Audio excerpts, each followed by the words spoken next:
بسم اللہ الرحمن الرحیم۔ السلام علیکم۔ حجاج بن یوسف کی دردناک موت۔ حضرت سعید بن جبیر جو کہ ایک تابعی بزرگ تھے، ایک دن منبر پر بیٹھے ہوئے یہ الفاظ ادا کیے کہ حجاج ایک ظالم شخص ہے۔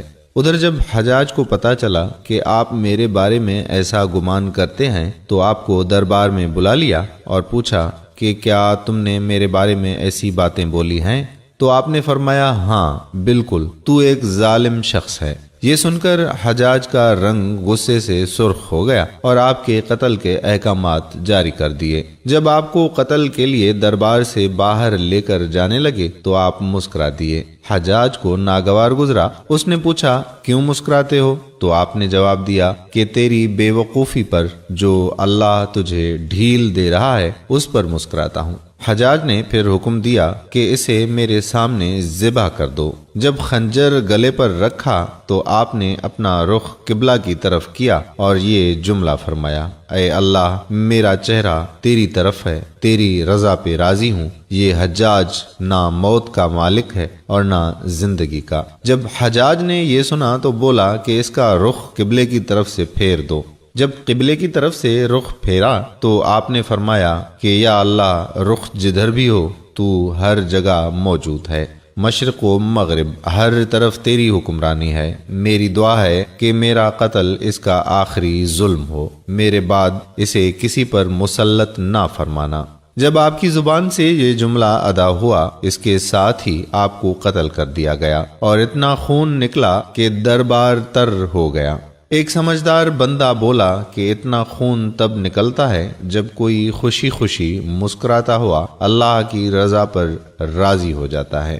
حجاج بن یوسف کے نام سے سب واقف ہیں۔ حجاج کو عبد الملک نے مکہ، مدینہ، طائف اور یمن کا نائب مقرر کیا تھا اور اپنے بھائی بشر کی موت کے بعد اسے عراق بھیج دیا، جہاں سے وہ کوفہ میں داخل ہوا۔ ان علاقوں میں 20 سال تک حجاج کا عمل دخل رہا۔ اس نے کوفے میں بیٹھ کر زبردست فتوحات حاصل کیں۔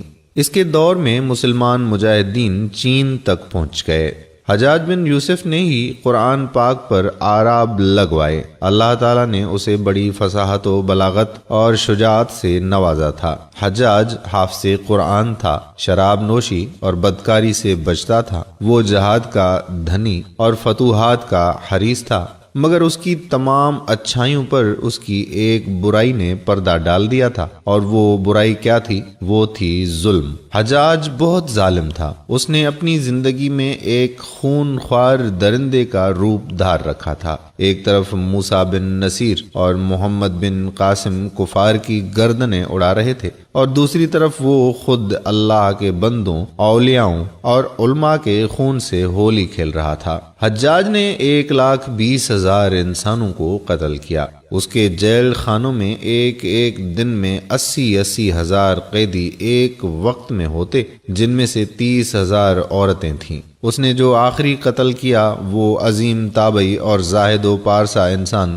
حضرت سعید بن جبیر رضی اللہ تعالی عنہ کا تھا۔ انہیں قتل کرنے کے بعد حجاج پر وحشت سوار ہو گئی۔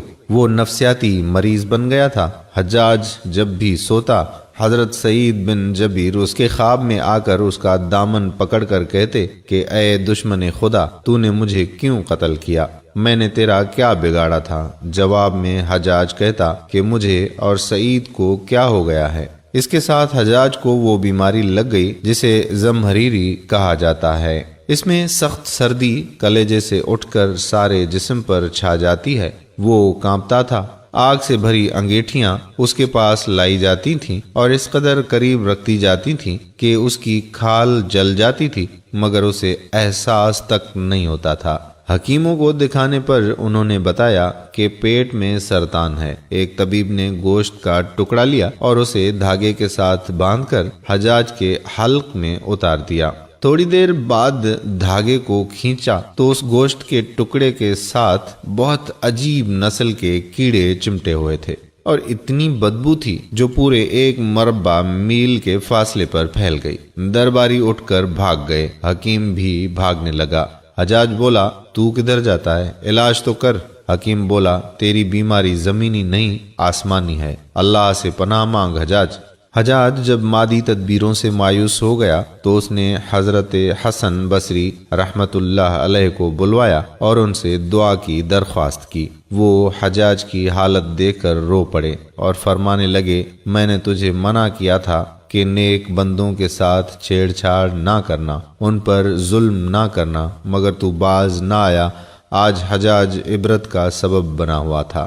وہ اندر باہر سے جل رہا تھا، وہ اندر سے ٹوٹ پھوٹ چکا تھا۔ حضرت سعید بن جبیر رضی اللہ تعالی عنہ کی وفات کے 40 دن بعد ہی حجاج کی بھی موت ہو گئی تھی۔ جب دیکھا کہ بچنے کا امکان نہیں تو قریبی عزیزوں کو بلایا جو بڑی کراہت کے ساتھ حجاج کے پاس آئے۔ وہ بولا، میں مر جاؤں تو جنازہ رات کو پڑھنا اور صبح ہو تو میری قبر کا نشان بھی مٹا دینا، کیونکہ لوگ مجھے مرنے کے بعد قبر میں بھی نہیں چھوڑیں گے۔ اگلے دن حجاج کا پیٹ پھٹ گیا اور اس کی موت واقع ہوئی۔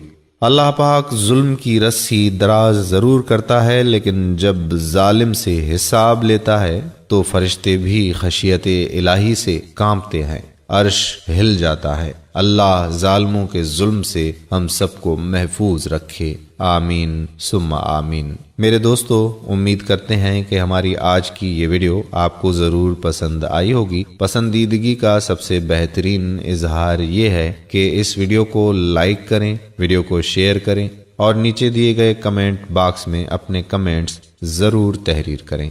جزاک اللہ خیرہ۔ السلام علیکم ورحمۃ اللہ وبرکاتہ۔